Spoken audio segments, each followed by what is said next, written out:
Waalaikumsalam warahmatullahi wabarakatuh. Yang terhormat Bapak Kepala Sekolah SDPB Pakuasan, Bapak Ibu Guru serta staf yang hadir hari ini yang sangat kami hormati.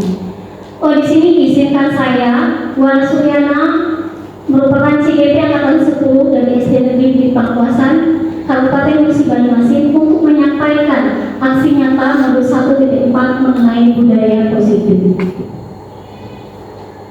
Apakah di antara Bapak Ibu sudah pernah mendengar apa itu budaya positif? Baik, budaya positif merupakan nilai-nilai keyakinan dan kebiasaan-kebiasaan sekolah yang berpihak pada murid. Ya, budaya positif di sekolah merupakan kebiasaan-kebiasaan hal yang baik, mencakup sikap, perilaku, tutur kata oleh seluruh warga sekolah. Menurut Bapak Ibu sekalian, apakah di sekolah kita ini sudah menerapkan budaya positif ini? Kira-kira menurut Bapak Ibu? Ya, sebagian sudah, tapi belum sepenuhnya. Nah, di dalam menerapkan budaya positif ini perlu ada beberapa kegiatan yang kita lakukan, beberapa hal yang kita lakukan untuk menumbuhkan budaya positif yang ada di lingkungan sekolah kita. Dengan adanya budaya positif ini menjadikan anak-anak siswa merasa aman, nyaman untuk sekolah di sekolahan kita ini. Nah, selanjutnya yaitu disiplin positif. Untuk menumbuhkan budaya positif diperlukan adanya disiplin positif. Apa itu disiplin positif? Disiplin positif merupakan sikap dan perasaan taat dan patuh terhadap nilai-nilai yang dipercaya, merupakan tanggung jawabnya tanpa mengharapkan imbalan, dan juga bukan karena rasa takut. Ya, karena selama ini kita menganggap kalau siswa itu takut itu disiplin. Ya, kemudian di sini mereka menerapkan kedisiplinan itu karena ingin menghargai diri sendiri, atau dengan kata lain karena faktor motivasi internal yang ada dari dalam dirinya. Jadi untuk menumbuhkan budaya positif di sini kita tidak perlu menghukum anak-anak, tetapi kita harus memotivasi agar siswa ini mereka ini termotivasi untuk melakukan kedisiplinan karena dorongan dari dalam diri sendiri, bukan karena ingin dipuji oleh guru, ingin mendapatkan penghargaan dari guru, atau bukan karena mereka takut kepada guru. Jadi hal pertama yang dilakukan oleh seorang guru untuk menumbuhkan budaya positif yang ada di sekolahan yaitu dengan menerapkan disiplin yang positif. Kita selama ini berpikir kalau untuk menerapkan disiplin itu kita harus menggunakan hukuman atau kekerasan. Menurut Bapak Ibu semua, apakah hukuman itu boleh? Kira-kira? Ya, jadi di sini setelah saya mempelajari modul ini, ternyata hukuman itu berdampaknya tidak lama dalam penerapan disiplin positif. Mungkin pada saat itu anak-anak kita bisa disiplin, bisa datang tepat waktu, tetapi disiplin itu berlaku tidak lama. Dengan kata lain, mungkin ketika ada saya, mereka takut, mereka disiplin. Tetapi ketika dengan guru lain tidak ada saya, atau tidak ada guru lain, mereka tidak takut, sehingga mereka tidak menerapkan kedisiplinan lagi. Jadi dengan kata lain, kedisiplinan itu harus tumbuh dari dalam diri, bukan karena mereka minta dipuji, bukan karena mereka mendapatkan hadiah, tapi karena dorongan dari dalam diri sendiri. Nah, di sini kita budaya positif yang ada di sekolahan kita itu sesuai dengan nilai-nilai kebajikan universal. Apa itu nilai kebajikan universal? Nilai kebajikan yang bersifat menyeluruh, umum, tanpa mengenal agama, tanpa mengenal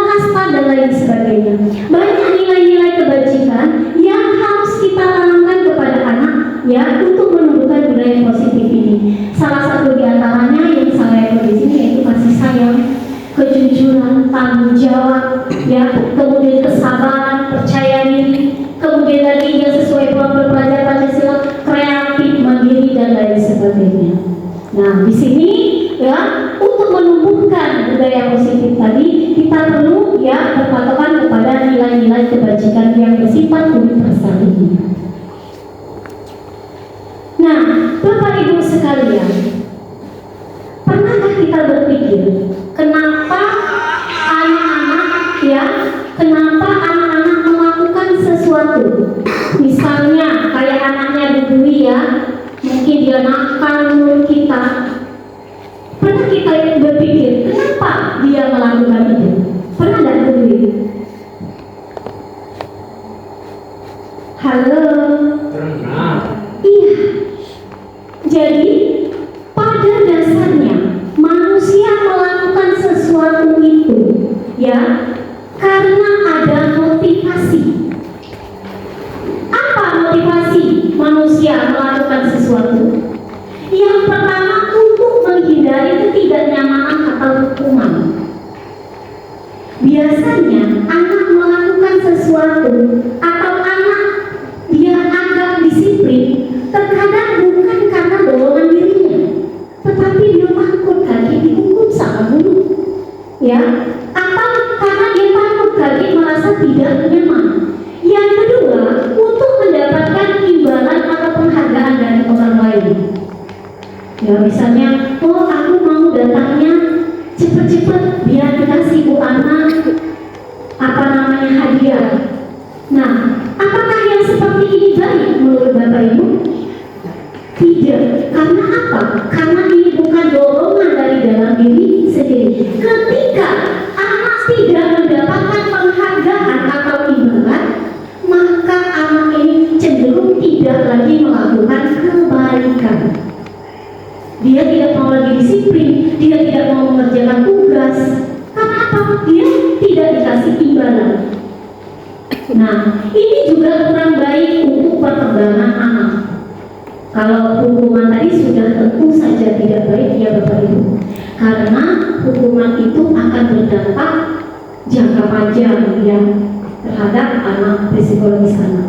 Yang selanjutnya motivasi perilaku manusia, yaitu untuk menjadi orang yang mereka inginkan dan menghargai diri sendiri. Inilah tugas kita sebagai guru untuk menumbuhkan bagaimana agar siswa-siswa kita ini bisa menghargai diri sendiri dan termotivasi untuk melakukan hal-hal baik dengan cara yang baik. Untuk apa? Untuk menghargai diri sendiri, bukan karena dia takut, bukan karena ingin mendapatkan pujian. Bagaimana caranya? Ya, caranya itu banyak ya yang bisa kita lakukan. Yang selanjutnya di sini hukuman, penghargaan dan restitusi. Apakah Bapak Ibu pernah mendapatkan hukuman ketika sekolah? Pernah. Sering ya. Iya. Kalau Pak Toha pernah dihukum ketika sekolah? Sering. Iya. Bagaimana perasaan Pak Toha saat itu? Ketika dihukum? Menyesal. Kenapa saya melakukan hal tersebut? Pernah nggak Pak Toha itu dihukum tapi jengkel sama gurunya? Pernah. Marah juga ya? Iya. Kapan itu terjadi Pak? Waktu SMA. SMA. Berarti sudah berapa tahun itu Pak? Bukan istri tadi Pak ya? Bukan yang saya ya? Oke. Itu sudah berlangsung selama 5 tahunan. 7 tahun. Mungkin Bu Rodaya pernah dihukum? Pernah SD? Bagaimana perasaan ibu saat itu? Misal, kenapa tidak bisa Kenapa tidak sama guru? tidak? Tidak. Memang salah kita. Salah kita benar. Kalau Miss Ayu pernah dihukum? Pernah Bu, Iya. Sama siapa Pak Mas Ayu? sama Ibu dulu pernah. Nah, inilah Bapak Ibu ya, hukuman. Apa itu hukuman? Hukuman adalah tindakan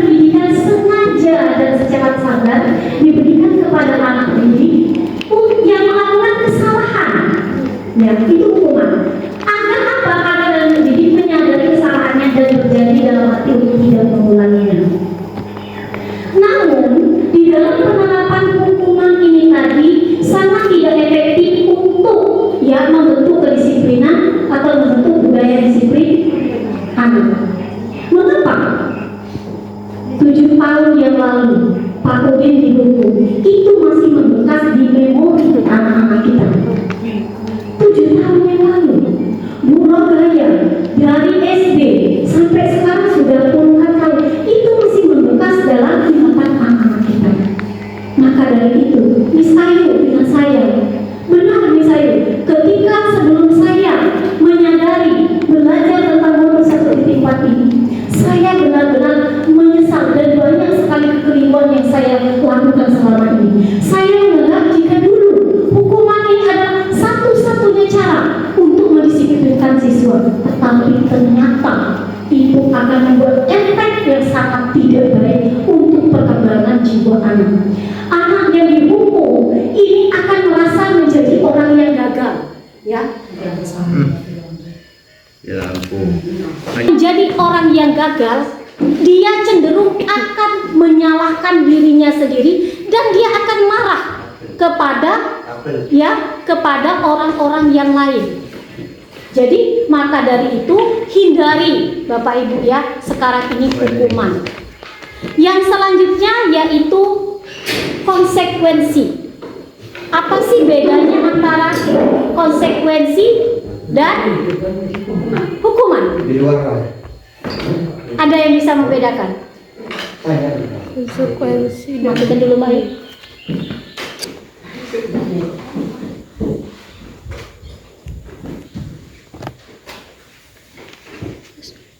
Oke Bapak Ibu ya, agak terganggu sedikit ya karena kita mati lampu tadi. Kita lanjutkan lagi. Yang selanjutnya yaitu mengenai konsekuensi. Menurut Bapak Ibu, apa sih bedanya antara hukuman dan konsekuensi itu? Sekarang saya kasih contoh.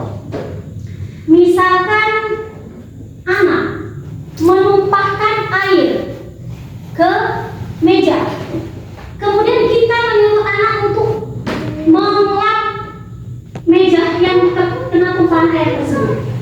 Ya, kira-kira menurut Bapak Ibu itu hukuman atau konsekuensi? Konsekuensi. Bentar. Selanjutnya,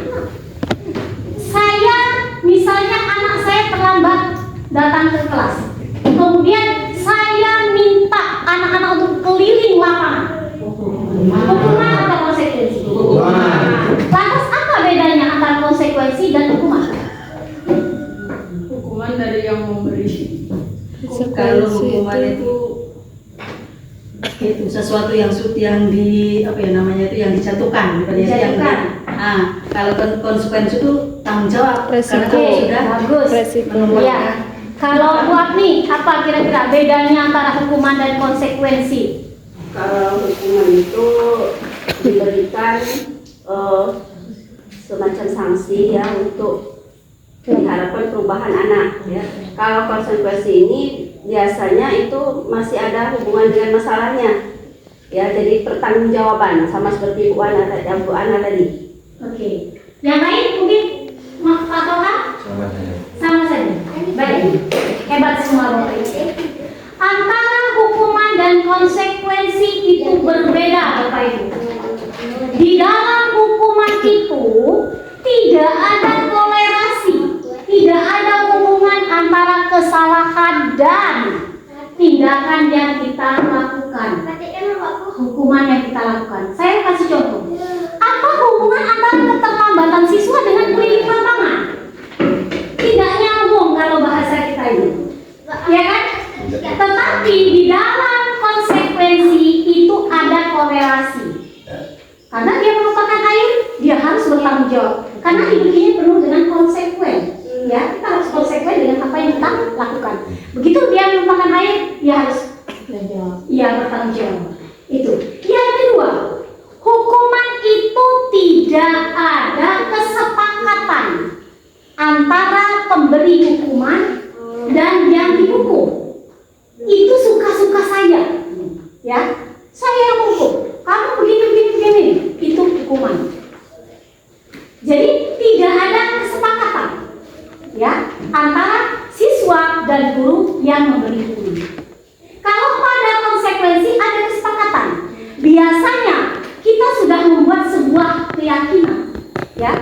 Misalkan keyakinan kita, siapa yang tidak datang tepat waktu, mungkin dia disuruh menunggu ya selama 15 menit ketika jam istirahat di kelas. Nah, itu ada korelasi, ada kesepakatan yang sudah kita buat antara guru dan siswa melalui keyakinan kelas. Yang ketiga, ya, kalau tadi hukuman tadi bersifatnya tadi tidak ada korelasi, kemudian dia tadi suka-suka yang menghukum berbeda dengan konsekuensi tadi, dia ada korelasi dan ada kesepakatan antara yang menghukum dan yang dihukum. Dan di sini kalau konsekuensi itu biasanya dia serta-merta, ya, dilakukan oleh guru itu secara serta-merta. Kalau pada konsekuensi dia berencana. Nah, yang selanjutnya, karena kita tidak ada slide yang mau ditampilkan, yaitu restitusi. Apakah Bapak Ibu semua sudah pernah mendengar istilah restitusi? Asing ya di telinga kita. Saya juga asing Bapak Ibu. Ketika saya mempelajari restitusi ini, saya baru mendapatkan gambaran bahwasanya restitusi itu adalah sebuah metode penyusunan kembali model disiplin di sekolah. Ya, restitusi ini berfokus pada pemecahan masalah. Ya, bukan pada masalahnya. Jadi dengan kata lain, restitusi ini adalah sebuah cara bagaimana ketika anak mendapatkan permasalahan atau melakukan kesalahan, kita tidak melakukan hukuman, tidak melakukan konsekuensi, tetapi kita mengajak anak untuk menyelesaikan permasalahannya.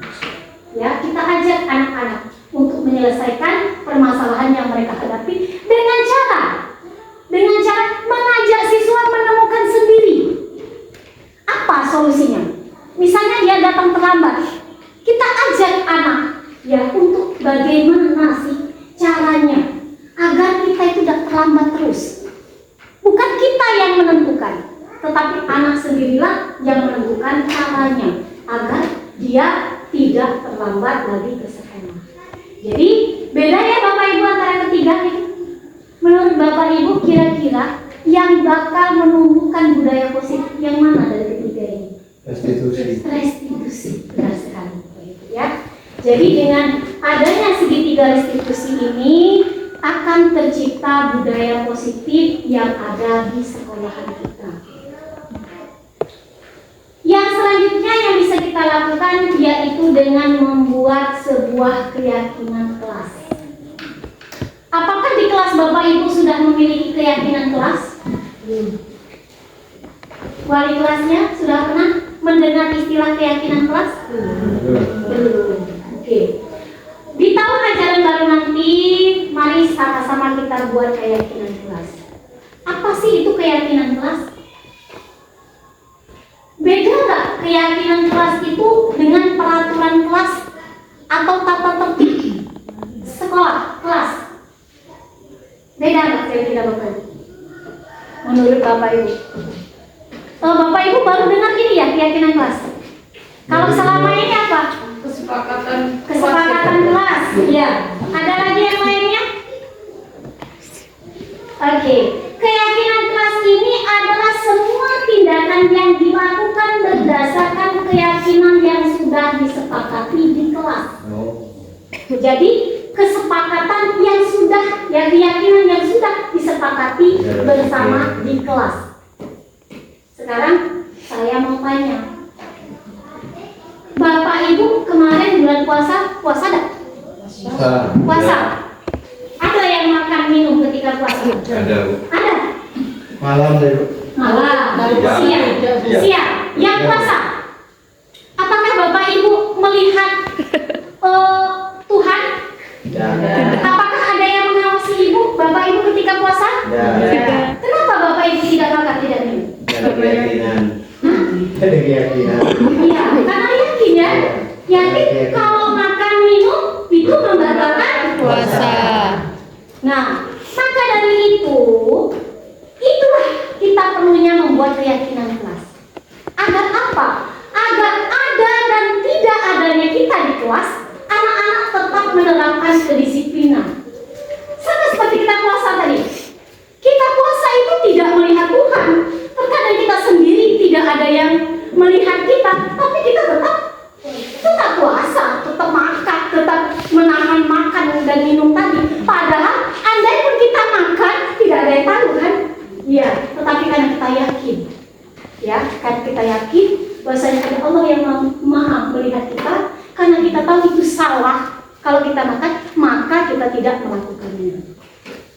Begitu juga kita membuat keyakinan kelas itu, ya, agar apa? Agar siswa-siswi kita itu yakin dengan kesepakatan yang sudah dibuat. Jadi meskipun tidak ada guru, meskipun tidak ada penghargaan, meskipun tidak ada hukuman, dia tetap melaksanakan keyakinan itu. Makanya penting sekali Bapak Ibu ya, yang diterapkan sebuah keyakinan kelas. Bagaimana ya cara membuat keyakinan kelas itu?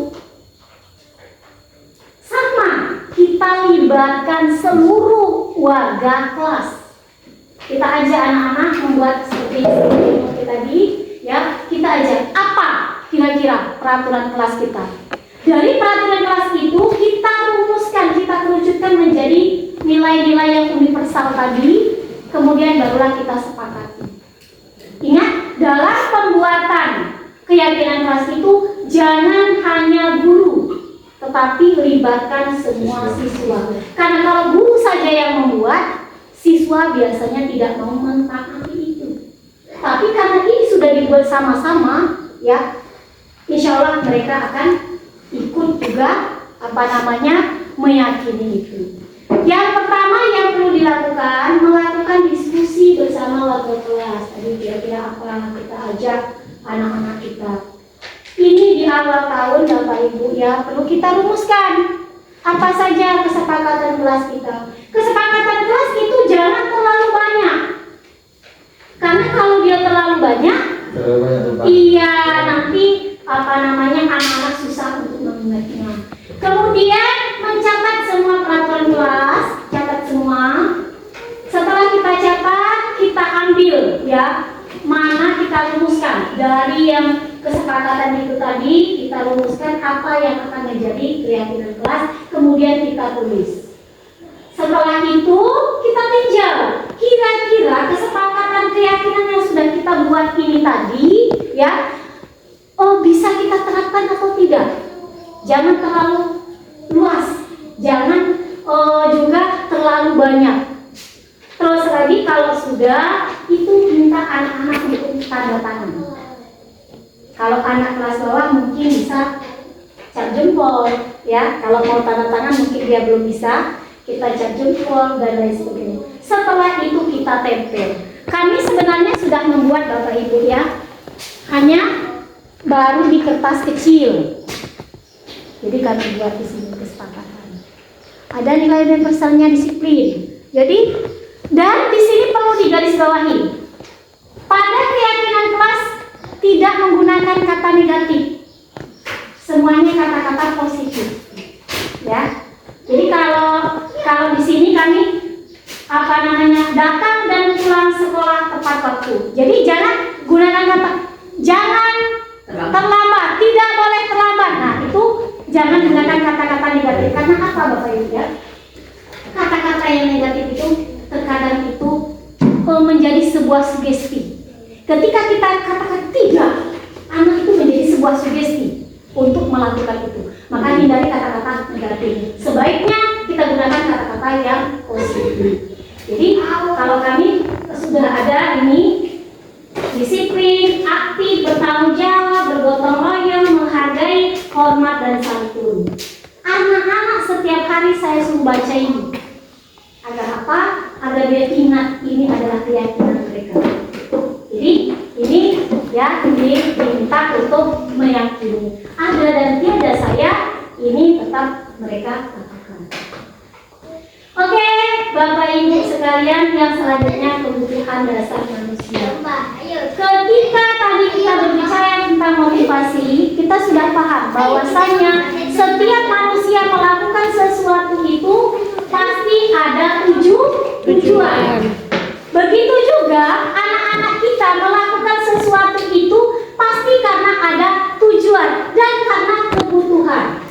Kemarin kita sudah pernah kan?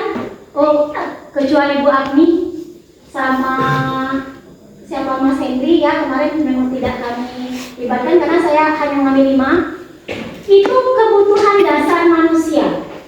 Kebutuhan dasar manusia itu sebenarnya ada 5. Ya, yang pertama kebutuhan untuk bertahan hidup, mungkin makan, minum dan lain sebagainya. Yang kedua kebutuhan kasih sayang. Setiap manusia itu membutuhkan kasih sayang, baik itu dari pasangan, baik itu dari guru, ya, baik dari teman. Nah, tugas kita sebagai seorang guru untuk mengenali apa saja sih kebutuhan-kebutuhan dasar anak-anak murid kita. Ya, jangan sampai kita salah diagnosa. Siswa kita butuh kebebasan, kita berikan kasih sayang dan nyambung.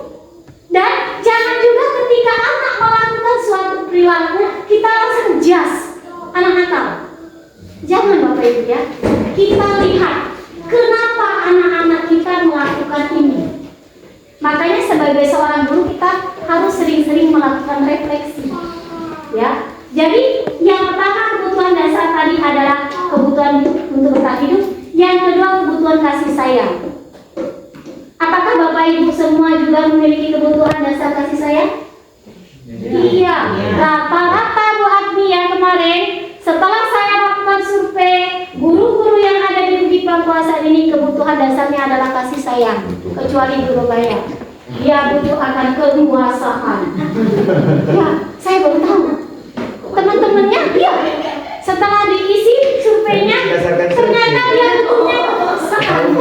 Butuh kasih sayang. Ya, yang selanjutnya itu kebutuhan akan kebebasan. Mungkin pernah Bapak Ibu di kelas ya, anak-anak itu berlari pecicilan ke sana kemari. Kan? Jangan salah Bapak Ibu. Ya, anak itu terkadang pengen bebas. Disinilah tugas kita. Ketika anak-anak itu bercicilan ke sana kemari, tugas kita, oh jadi butuh kebebasan.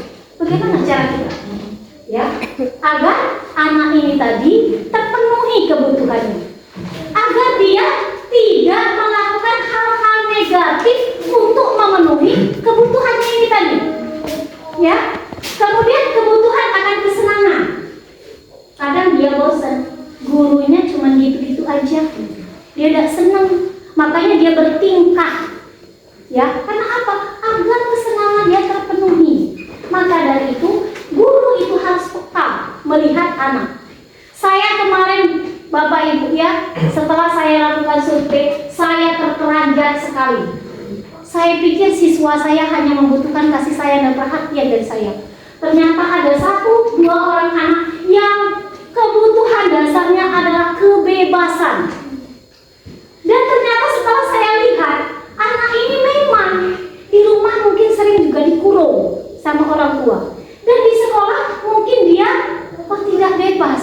Maka dari itu dia setelah saya survei, dia butuh kebebasan. Disinilah bagaimana cara kita untuk memenuhi kebutuhan-kebutuhan dasar anak ini. Agar apa? Agar anak tidak melakukan hal-hal yang negatif. Ya, kan banyak Bapak Ibu ya di sosial media yang perempuan-perempuan berselingkuh. Itu karena apa? Kebutuhan dasarnya tidak terpenuhi. Begitu juga anak-anak. Ada yang mereka tawuran, mereka segala macam. Itu karena apa? Kebutuhan dasar mereka tidak terpenuhi. Maka dari itu, sebagai ya seorang guru, kita harus memahami apa sih kebutuhan anak kita. Jangan sampai ya kita ya di sini salah mendiagnosa. Ya. Yang selanjutnya kebutuhan dasar tadi adalah kebutuhan akan penguasaan. Anak-anak itu kadang nak berkuasa atas kawannya, dia nak jadi pemimpinnya. Nah, biasanya anak-anak yang seperti ini dia sering mendominasi teman-temannya. Ya, jangan kita salahkan. Berarti mereka butuh akan penguasaan. Ya, baik ya. Oke, selanjutnya. Nah, di sini sebenarnya saya tadi mau menampilkan sebuah video mengenai 5 posisi kontrol guru. Ya, tapi sepertinya lampu ini tidak bersahabat sehingga kita tidak bisa nonton ini. Karena tidak ada sinyal. YouTube itu harus buka ke sinyal ya Pak. Jadi tak baca. Lanjut. Jadi tadi kebutuhan dasar sudah tahu Bapak Ibu ya.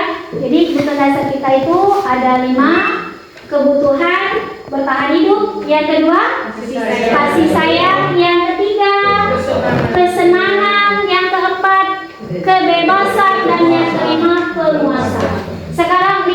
posisi kontrol guru. Bapak Ibu sekalian, di sini ya, kita tidak bisa mengontrol orang lain.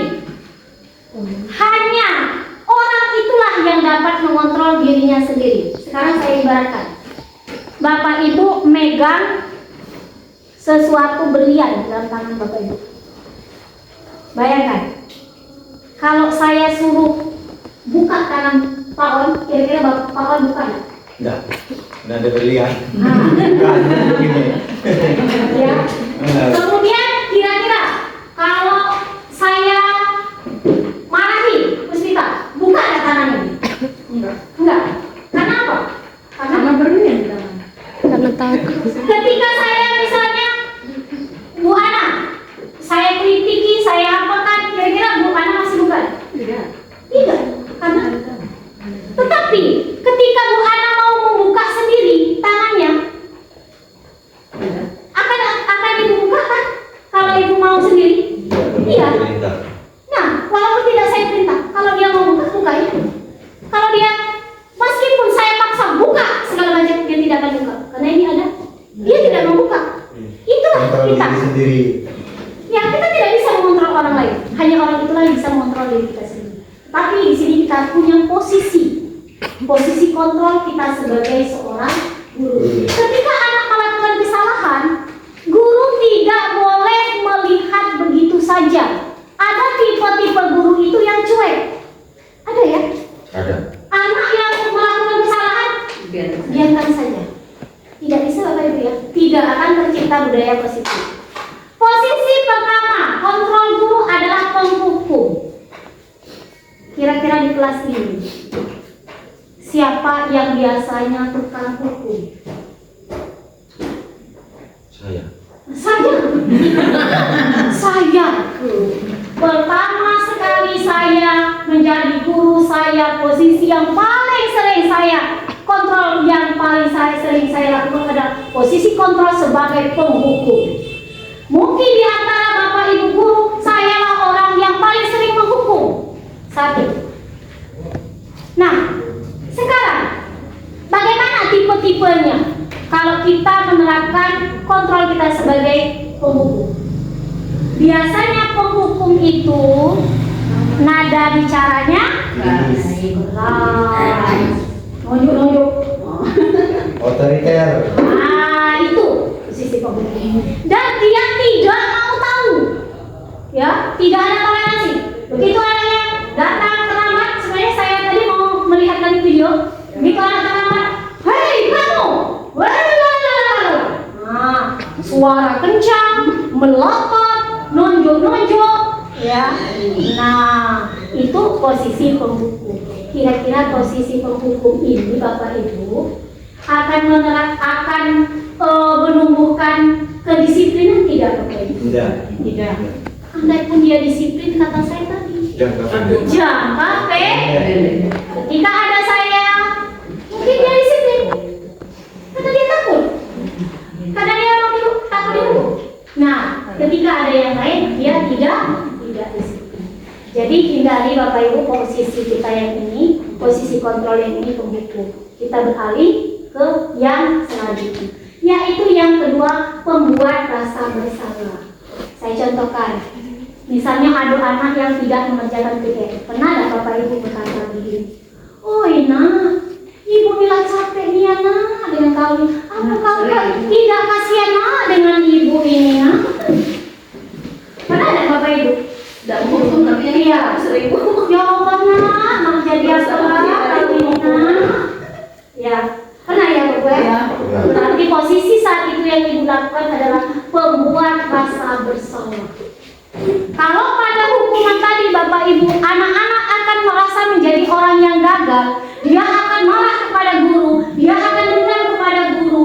Tapi pada posisi di sini, inilah yang sering menimbulkan anak depresi. Dia merasa begini, dia merasa bahwasanya dia menjadi orang yang gagal. Dialah penyebab gurunya merasa sedih. Ya, dia menyebabkan gurunya merasa bersalah karena tingkah lakunya. Dengan kita melakukan ini, itu akan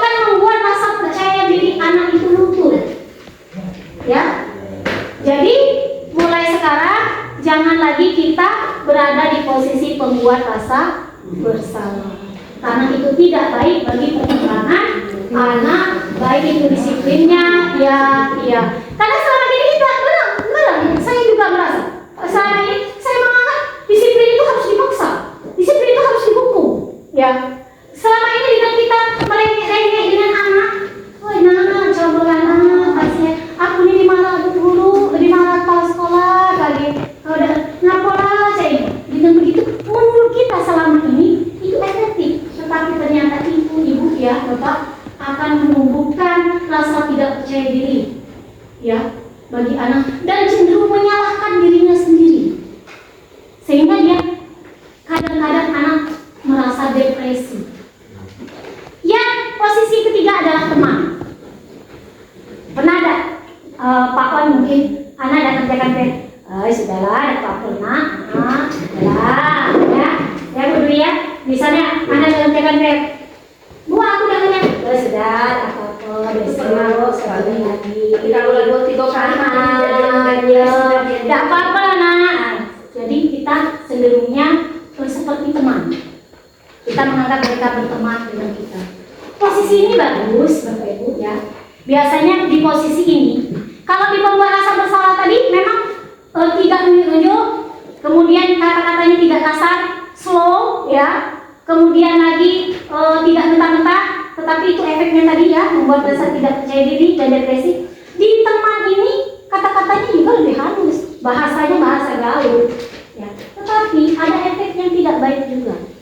Apa? Siswa akan terus tergantung. Nah, ketergantungan kepada kita.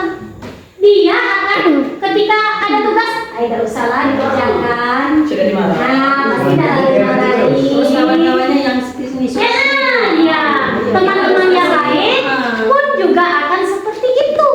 Iya, sudah dimarah. Ada lagi nilai di latihan dari konten. Pernah Bapak Ibu di posisi itu sebagai teman? Jadi posisi itu juga kurang. Pernah diganti berapa? Iya Bu. Tunda. Iya. Ujung-ujungnya Kemudian posisi yang selanjutnya Bapak Ibu, pemantau. Pemantau ini dia cenderung agak keras, tetapi dia menerapkan kedisiplinan ini berdasarkan peraturan-peraturan yang sudah dilakukan. Dia berdasarkan perhitungan-perhitungan. Jadi kalau posisi kita pemantau, misalkan Bu anaknya terlambat, kita kasih. Kenapa kamu terlambat? Misalnya, ya. Oh saya begini. Apa? Ya kamu tahu keyakinan kelas kita apa? Tidak boleh datang terlambat atau begini. Nah, nanti kita berikan konsekuensi sesuai keterlambatan dia. Nah, jadi di sini agak beda. Nah, posisi yang selanjutnya yang inilah yang kita harapkan, yaitu sebagai manajer. Bagaimana kita sebagai manajer? Di sini dalam manajer ini adalah posisi yang paling ideal untuk menerapkan segitiga restitusi. Caranya dengan bagaimana? Dengan 3 tahapan ya yang nanti kita akan bahas pada slide selanjutnya. Jadi pada posisi manajer ini kita tidak langsung menjustis anak ya, tapi kita adakan dulu dialog. Dan juga kita mengajak siswa untuk menemukan solusi dari permasalahan yang sudah dia lakukan. Jadi jangan sampai ya anak-anak itu mereka melakukan kesalahan yang berulang-ulang, kata Bu Ana tadi ya. Iya, jadi dia kesalahannya berulang-ulang sehingga kita sepertinya tidak bisa mengontrol mereka lagi. Nah, jadi ini posisi kontrol seorang guru. Menurut Bapak Ibu dari 5 posisi kontrol tadi, yang mana yang akan Ibu terapkan atau yang mana yang akan Bapak Ibu lakukan di sekolah? Yang manajer tadi. Ya, manajernya. Apakah ada yang masih ingin menjadi pembuku? Tidak. Tidak ya? Katakan no ya Bapak Ibu ya. Mengapa tidak? Kenapa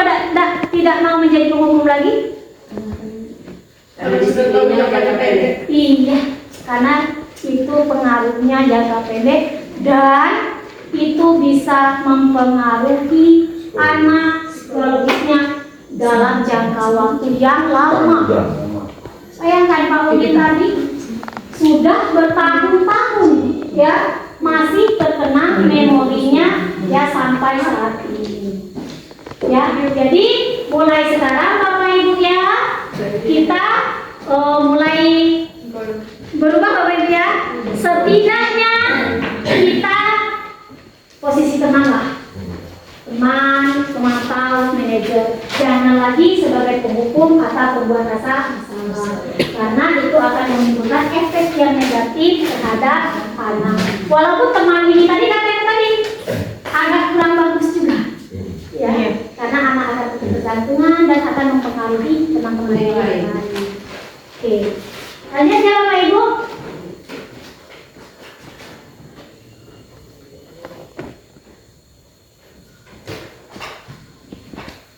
Oke, yang selanjutnya ya. Di sini posisi kontrol sudah.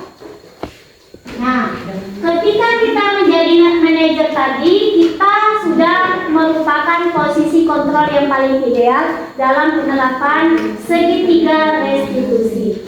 Jadi, penerapan segitiga restitusi itu, Bapak Ibu ya, ada 3 tahapan. Tahapan yang pertama yaitu menstabilkan identitas dari orang gagal menjadi orang yang sukses. Ya. Yang kedua yaitu validasi tindakan yang salah. Yang ketiga menanyakan keyakinan kelas. Jadi saya kasih contoh. Ketika anak misalnya datang terlambat, jangan kita langsung marah kayak kita stabilkan dulu. Atau kita kasih contoh anak berantem lah, anak berantem ya. Ketika anak berantem itu kan dia sedang menjadi orang yang gagal. Ya, kita stabilkan identitas itu dengan cara berikan pertanyaan kepada anak. Misalnya, oh iya nak, ini apa namanya, kita kasih contoh misalnya. Kita berikan pertanyaan, kalau dia datang terlambat tadi, Abdul tahu keyakinan kelas kita apa? Jam berapa kita masuk? Kemudian di sini kita berikan ya semacam ya saya tahu ya di sini misalnya kita masuknya jam segini. Oke, Abdul ya, misalnya karena kamu terlambatnya 15 menit, nanti setelah jam istirahat ya kamu nanti tinggal di kelas selama 15 menit untuk mendapatkan pelajaran tambahan. Jadi ketika anak bersalah itu tadi ya, kita jangan serta-merta menyalahkan dia juga. Ketika kita menyalahkan dia juga, dia sudah gagal, kita tambah perpuruk lagi. Akhirnya anak tidak mau cerita. Ya. Kita tanya, oh saya tahu kamu melakukan itu ya, misalnya karena mungkin ada alasan. Atau kita kalau pada tahap menstabilkan identitas ini kita bilang, misalnya anak sedang berantem, ibu tidak mencari siapa yang benar yang salah. Ibu hanya ingin mencarikan solusi, ya, menyelesaikan bagaimana caranya menyelesaikan masalah ini. Hanya itu. Itu bisa kita katakan kepada anak. Nah, dengan begitu anak akan merasa tenang. Ibu tahu kamu melakukan itu, katakan kan? Ya, di sini misalnya kamu mempertahankan hak kamu kan? Nah, jadi dengan kata-kata yang seperti itu, ya, jangan kita langsung menyalahkan. Begitu kita menyalahkan, oh kamu ini memang begini. Nah, anak yang tadi sudah gagal, dia bertambah gagal. Jadi dengan kita menstabilkan identitas dia dari orang yang gagal, oh enak, ada apa-apa. Orang melakukan kesalahan itu biasa. Karena kita memang manusia itu kan tempatnya salah. Tidak ada kan di sini yang tidak pernah berbuat salah? Tidak. Kita yakinkan pada tahap menstabilkan identitas tadi, kita yakinkan kepada anak bahwasanya orang melakukan kesalahan itu wajar. Kita cari solusinya sama-sama, ya gitu. Nah, pada validasi tindakan yang salah tadi, ketika anaklah tenang, dia berantem tadi, Ya biasanya ada apa-apa. Kalau misalnya jadi ibu juga, ibu akan melakukan hal yang sama. Nah, ketika dia sudah tenang, baru kita validasi tindakan yang salah. Misalnya, kamu tentunya punya alasan dong melakukan itu. Nah, atau apa tidak ada cara yang lain ya selain memukul teman atau dan lain sebagainya? Atau seperti kalau dia terlambat tadi, tentunya kamu punya alasan kan kenapa kamu terlambat. Nah di situ kita kunci anak-anak untuk menceritakan. Ya, setelah dia menceritakan, oh bu, misalnya kalau kayak Abdul dia cerita, saya tuh bu sering tidurnya malam-malam. Nah, berarti kan kita tahu permasalahan mereka. Mereka berkelahi juga begitu. Oh dia tadi bu, aku berkelahi karena dia begini. Kalau kita biasanya kalau anak berantem langsung apa? Langsung marah kan? Nah, tuh jadi setelah mempelajari segitiga restitusi ini penting sekali bagi kita untuk berkomunikasi dulu. Kita identitasnya dulu, kemudian kita validasi tindakan itu salah loh, Mak.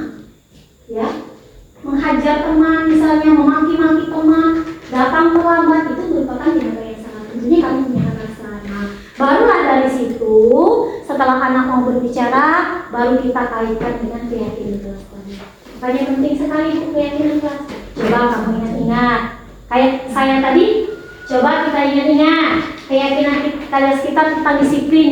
Oh ya bu, datang dan pulang sekolah tepat waktu. Nah, di situ anak-anak akan belajar dari kesalahan dan memperbaiki sendiri. Nah, kira-kira menurut Abdul, bagaimana ya biar tidak terlambat? Oh ini bu, saya kalau tidur jangan malam-malam. Dia sendiri yang menemukan solusi dari permasalahannya, bukan dari kita. Nah, dengan apa kita ingin, dengan dia yang menemukan solusi, itu dia akan ingat, oh begini. Kalau beda dengan kita yang menentukan, ya. Oke, yang selanjutnya ya, jadi tadi sudah tahap transisi. Yang pertama tadi menstabilkan identitas. Jadi dari siswa yang gagal jadi siswa yang sukses. Kemudian validasi tindakan yang salah itu apa? Oh, kalau ini salah di sini. Ya. Kemudian menanyakan keyakinan. Ada satu lagi ya. Nah, cara melakukan restitusi. Yang pertama, ciptakan suasana yang positif. Jadi ketika kita akan melakukan restitusi itu, Bapak Ibu semua, kita harus menjadi seorang manajer. Yang mana ketika kita menjadi seorang manajer itu, kita harus bersahabat dengan siswa. Jangan menunjukkan muka yang garang, jangan menunjukkan kegalakan kita. Anak tidak akan mau bercerita. Ya, jadi ciptakan suasana yang positif. Kemudian ajak murid untuk berpikir dan menganalisis kesalahannya. Jangan sampai siswa itu kadang-kadang tidak tahu kesalahannya. Ya kan?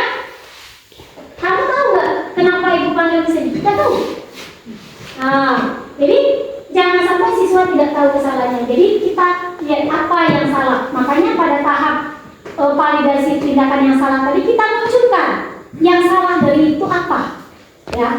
Kemudian beri ruang pada murid untuk memikirkan solusi terbaik. Jadi pada segitiga restitusi itu benar-benar siswa yang kita ajak ya untuk berkomunikasi, dan siswa sendirilah yang menemukan solusi dari permasalahannya. Baik Bapak Ibu, mungkin itu saja yang bisa saya sampaikan ya mengenai budaya positif ini. Mudah-mudahan apa yang saya sampaikan ini bermanfaat bagi Bapak Ibu sekalian. Ya, dan kita mulai berubah untuk mewujudkan budaya positif. Pada lain kesempatan kita akan belajar membuat keyakinan kelas atau keyakinan sekolah. Kira-kira ingin tak Bapak Ibu membuat keyakinan kelas? Ingin ya. Nanti kita dilanjutkan, kita belajar bagaimana cara menerapkan dan membuat sebuah keyakinan kelas. Kurang lebihnya saya mohon maaf, semoga ini bermanfaat. Saya akhiri, wabillahi taufiq wal hidayah. Wassalamualaikum warahmatullahi wabarakatuh. Waalaikumsalam warahmatullahi wabarakatuh. Oke, baik Bapak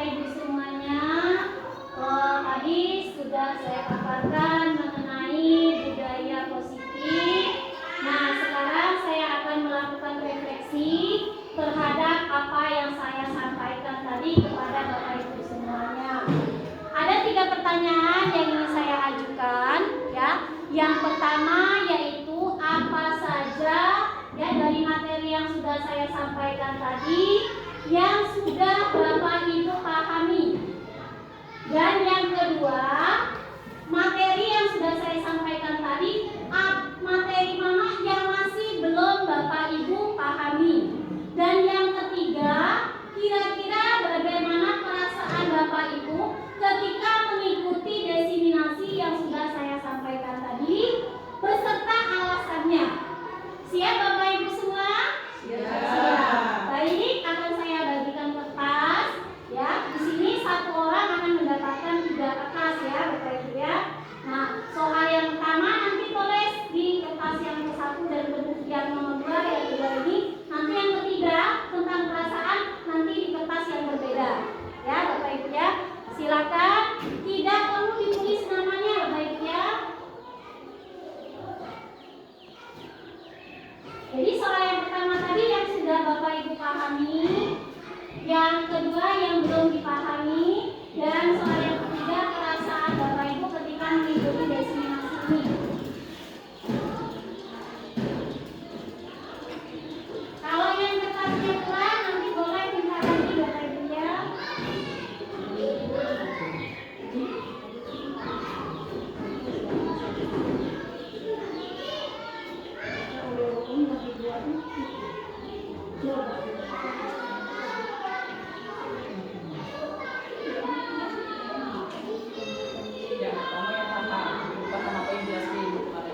Ya, apa yang saya jelaskan kira-kira yang sudah Bapak Ibu pahami apa? Nomor 2 itu yang belum Bapak Ibu pahami.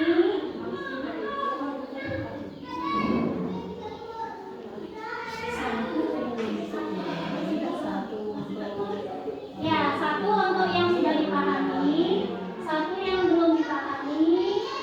Ya, yang merah ini untuk perasaan Bapak Ibu. Ini perasaannya menyala.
pelan. Dan cuma suara tinggal. Kesan dulu. Ya, perasaan Bapak Ibu ketika mengikuti desiminasi. Desiminasi. Desiminasi.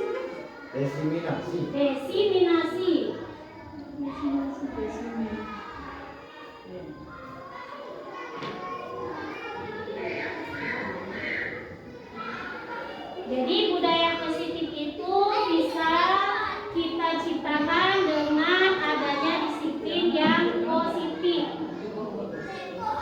Ya, disiplin positif itu bisa kita apabila kita memahami bahwasanya manusia itu ya dalam bergerak itu ada motivasinya, dan juga kita harus memahami apa saja yang menjadi kebutuhan dasar anak didik kita.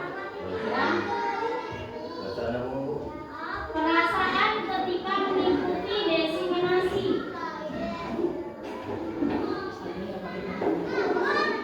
Ini perasaan kita, Bu ya? Ya, perasaan merah menyala itu perasaan kita. Ya, perasaan Bapak Ibu ketika mengikuti, oh alasannya apa? Ya.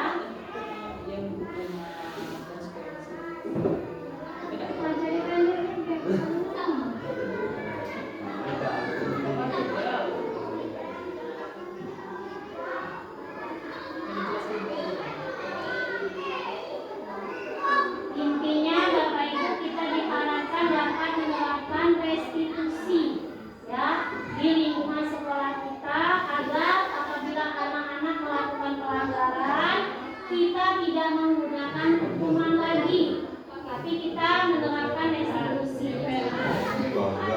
Ya, agar apa? Kalau kita menerapkan hukuman tidak tercipta budaya positif di sekolah kita, tidak aman, tidak nyaman. Tapi dengan menerapkan restitusi, anak-anak bisa menemukan solusi dari permasalahan itu. Ya.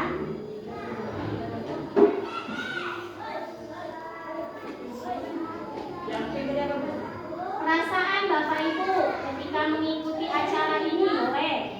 Perasaannya bagaimana kemarin?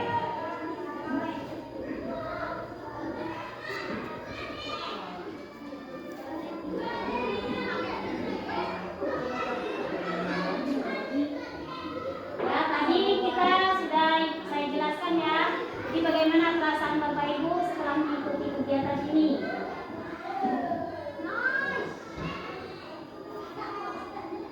Kalau memang bisa menggambar, boleh digambar Bapak Ibu ya, yang merah itu tentang perasaan.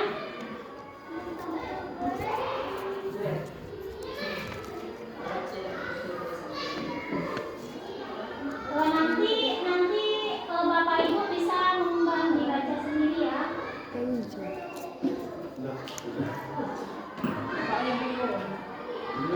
Jadi kita akan melakukan permainan.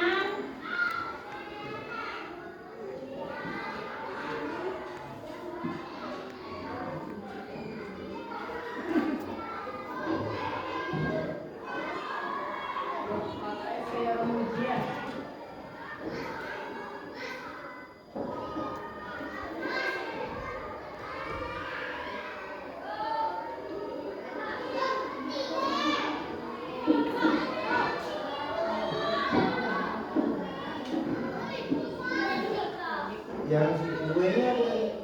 Yang belum dipahami. Yang belum dipahami apa dari materi itu?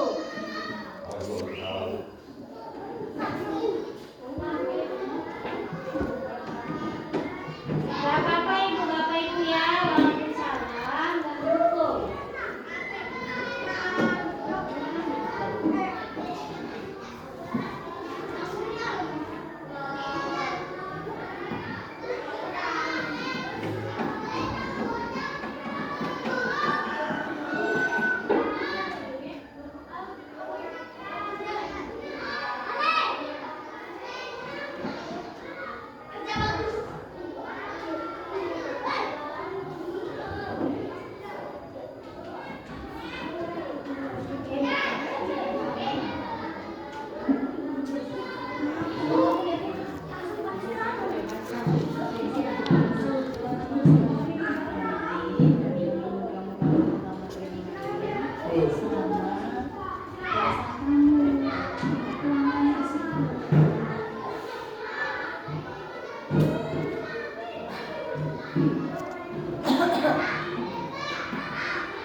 Sudah Pak? Sudah, Bu. Sudah. Sudah dipegang ya kertasnya sendiri-sendiri.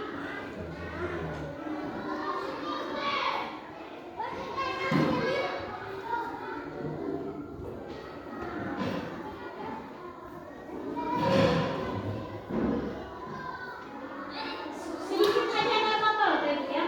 Yang saya pahami apa? Poinnya aja.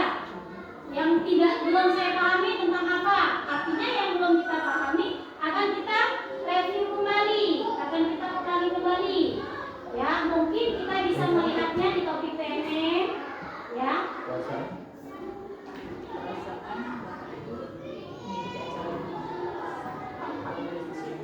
Aku.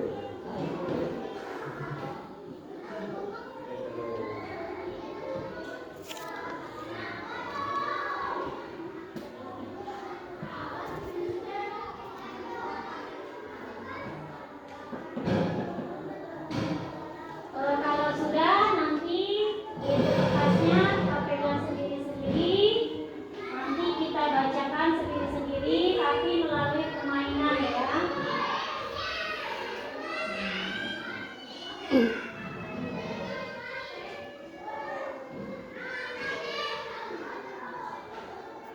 Bentuk lingkaran di sini.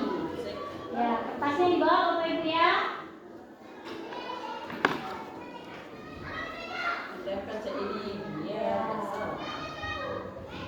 Apa tadi? Destinasi. Pegang sendiri ya.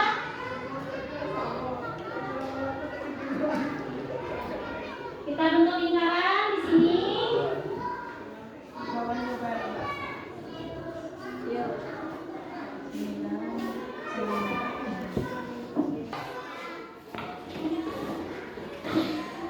Ya, udah Bapak Ibu agak melingkar, lingkaran melingkar. Oke, sekarang posisi saya di tengah ya Bapak Ibu. Oke.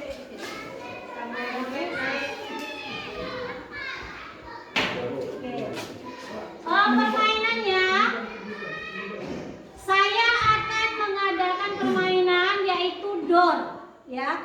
Jadi nanti yang saya tembak itu harus membacakan hasil yang sudah ditulis, ya Bapak Ibu. Dan teman yang lain boleh menanggapi. Siap Bapak Ibu? Jadi tahu nanti yang sudah kena door, ya. Misalnya Pak On sudah membacakan, nanti Pak On yang di tengah, Pak On nanti yang akan door temannya juga, ya. Siap ya Bapak Ibu ya? Oke, kita mulai permainannya. 1, 2, 3, door. Nah, Maju. Ya. Bacakan. Yang nomor 1. Ya. Yang belum dipahami posisi kontrol guru atau menghukum anak, menghukum dan berbuat rasa bersalah. Oke. Jadi Bu Baya belum paham mengenai posisi kontrol guru ya. Oke, lanjut yang sudah dipahami. Nanti Bu baca semua. Baca semua. Ya. Yang 2, sudah dipahami tidak boleh menerapkan hukuman kepada anak, kebutuhan dasar manusia. Iya, lanjut tentang perasaannya Bu. Perasaan senang sekali, alasannya untuk menambah ilmu saya dan wawasannya. Iya, tepuk tangan. Sekarang silakan giliran Bu Baya yang door. Iya, 1, oke. 2, 3. Ya. oke, dari penjelasan tentang budaya positif, di mana adanya disiplin positif,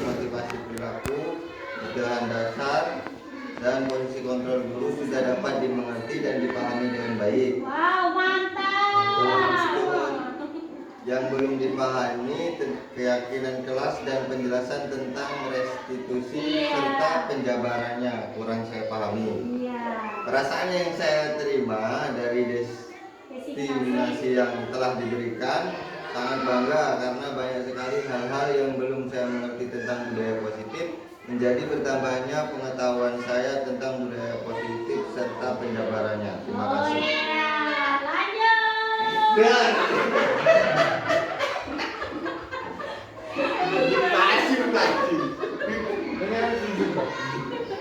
Oke, masalah yang sudah saya pahami yaitu tentang keyakinan kelas, dan yang belum dipahami masalah tentang penerapan restitusi. Terus perasaan saya setelah mengikuti diseminasi JGP itu adalah merasa senang karena merasa termotivasi untuk mengikuti dan menambah wawasan dan pengetahuan tentang pengelolaan kelas. Oke, tepuk tangan. Lanjut dong.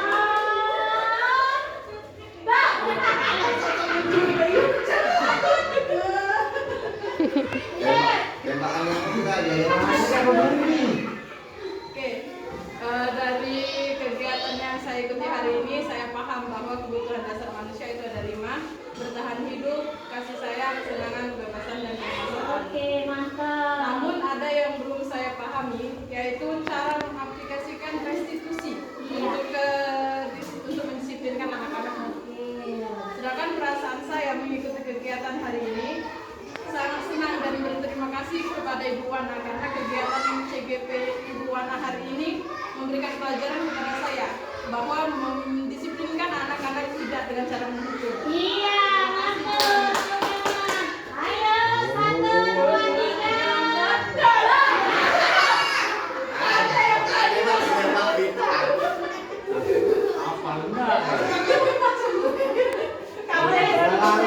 Ya, sudah dipahami. Yang saya pahami dalam perilaku hukuman dan konsekuensinya, realisasinya.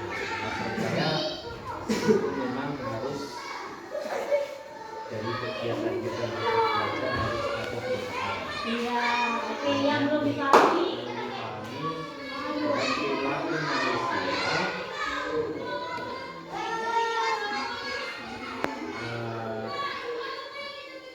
motivasi perilaku manusia. Oke, motivasi perilaku Karena alasan itu lebih kecenderungan harus penguasaan emosi anak dalam mendidik.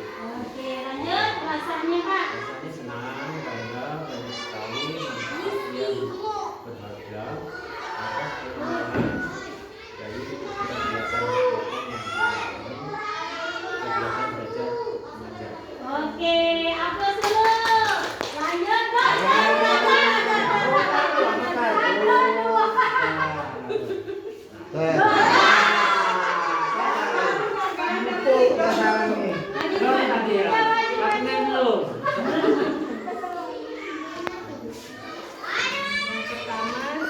sudah dipahami dari materi.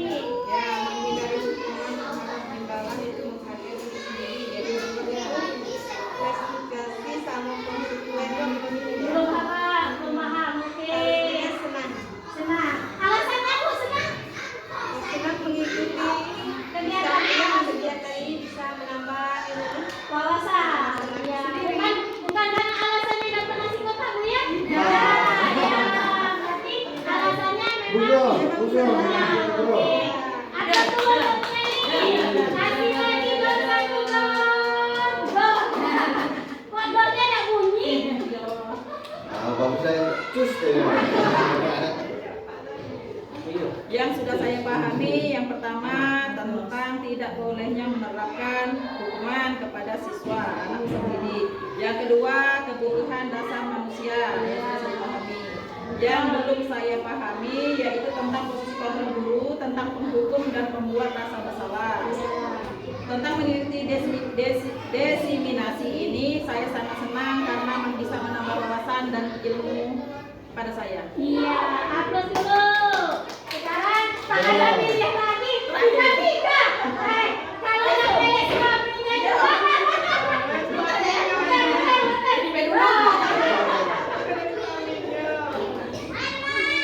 Masalah yang sudah saya pahami tentang kebutuhan dasar manusia yaitu dengan membutuhkan kasih sayang sama kebebasan. Yang belum dipahami tentang aplikasi restitusi. Perasaan ketika mengikuti destinasi, saya sangat senang karena saya dapat mempelajari bahwa kebutuhan dasar manusia dan cara untuk menghadapi murid dengan cara restitusi. Iya.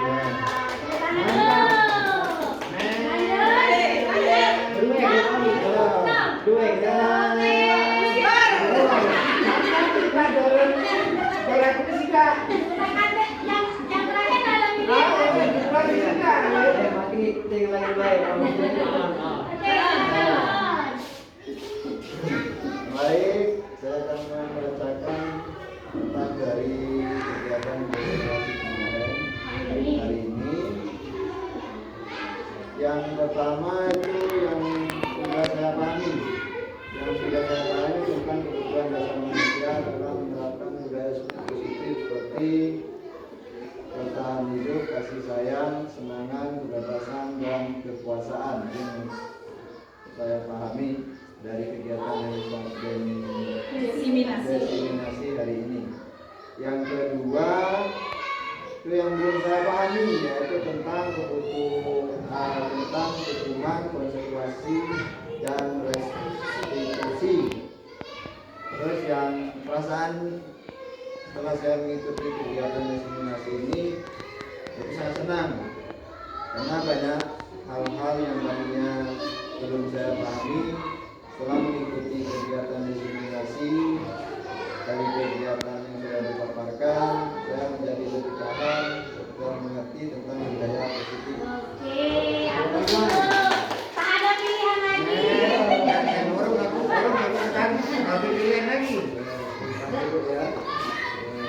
Jadi yang kita saya pahami itu memang itu langkah untuk guru ya. Jadi kita pilih langkah itu memang untuk mengajar siswa kita ada, karena siswa itu memang butuh kasih sayang. Itu yang saya pahami. Itu yang belum saya pahami, itu menghindari hukuman terhadap terus mengharapkan imbalan.